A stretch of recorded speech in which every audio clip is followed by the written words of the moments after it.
रहीम। आज इल्म कलाम के ऊपर हमारा लेक्चर मोतज़िला के हवाले से है। तो मोतज़िला के हवाले से इब्तदाई तौर पर इनके फ़िरक़े के हवाले से गुफ्तगू करेंगे। फिर इंशाअल्लाह वल अज़ीज़ अगला हमारा जो लेक्चर होगा तो इनके जो उसूल खमसा हैं उस पर तफसील के साथ इंशाअल्लाह बात की जाएगी। अब सबसे पहली बात तो ये है कि मोतज़िला ये कदीम कलामी फ़िरक़ों में से एक है और इसको अब्बासी दौर के अंदर बड़ा उरूज हासिल हुआ था। इस मज़हब में बड़े बड़े अहले इल्म भी पैदा हुए।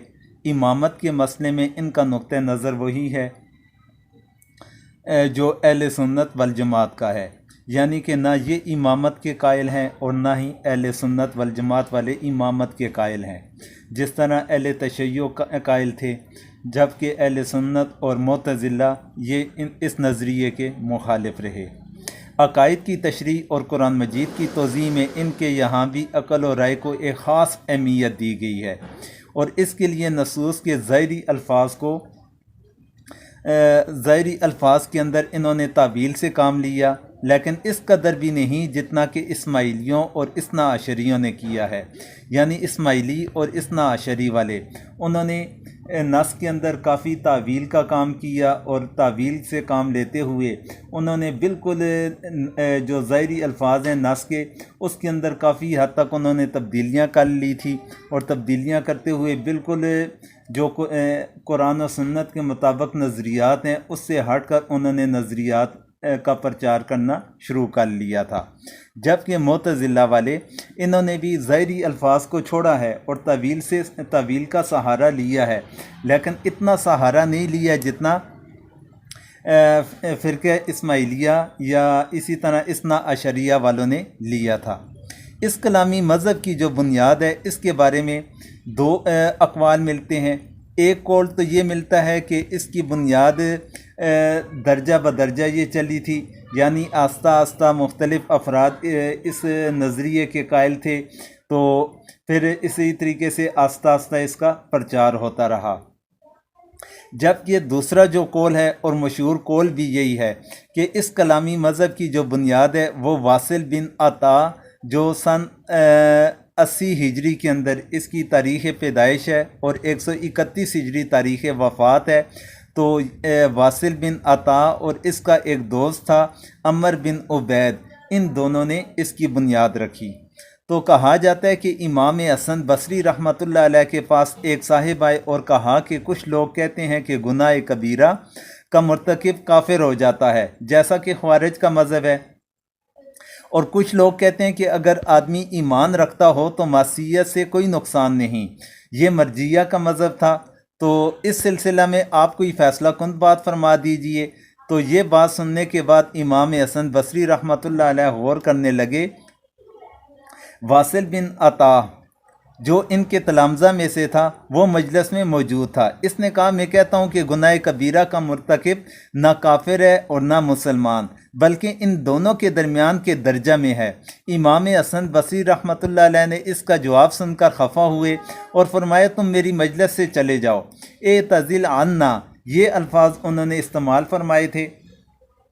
तो जब हज़रत इमाम हसन बसरी रहमतुल्लाह अलैह ने ए तज़िल अन्ना फरमाया तो वासिल और इनका जो दोस्त था अमर बिन उबैद ये मजलिस से निकल गए।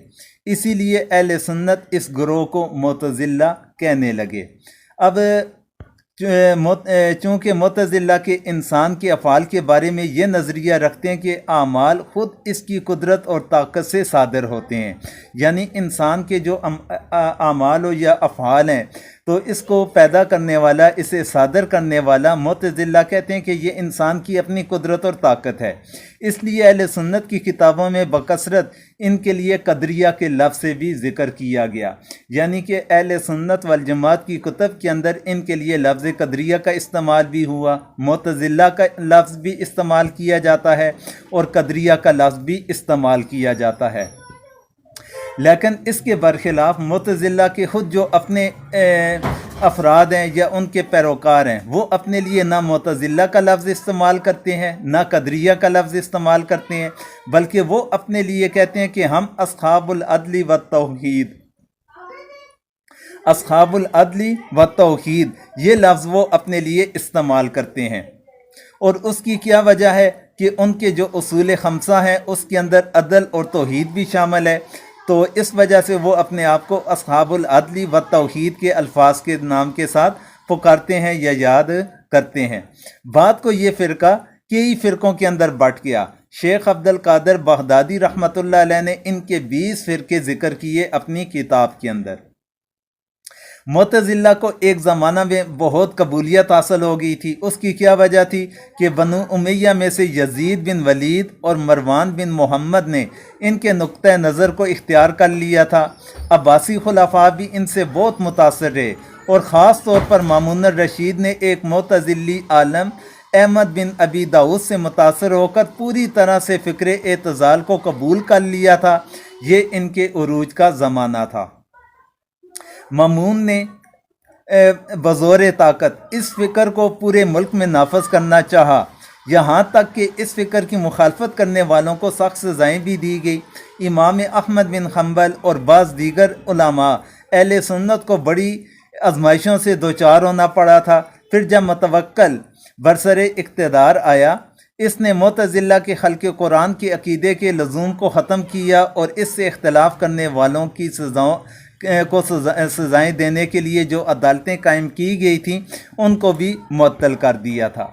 یہ تھا معتزلہ کے حوالے سے ابتدائی باتیں، اور ان کا جو فرقہ تھا ان کا کس طرح مرز وجود کے اندر آیا، پھر اس کے ساتھ ان کے فرقے کے لیے کون کون سے الفاظ استعمال کیے جاتے ہیں اور وہ الفاظ استعمال کرنے کی وجہ کیا ہے، یہ آپ کے گوشے گزار کیے۔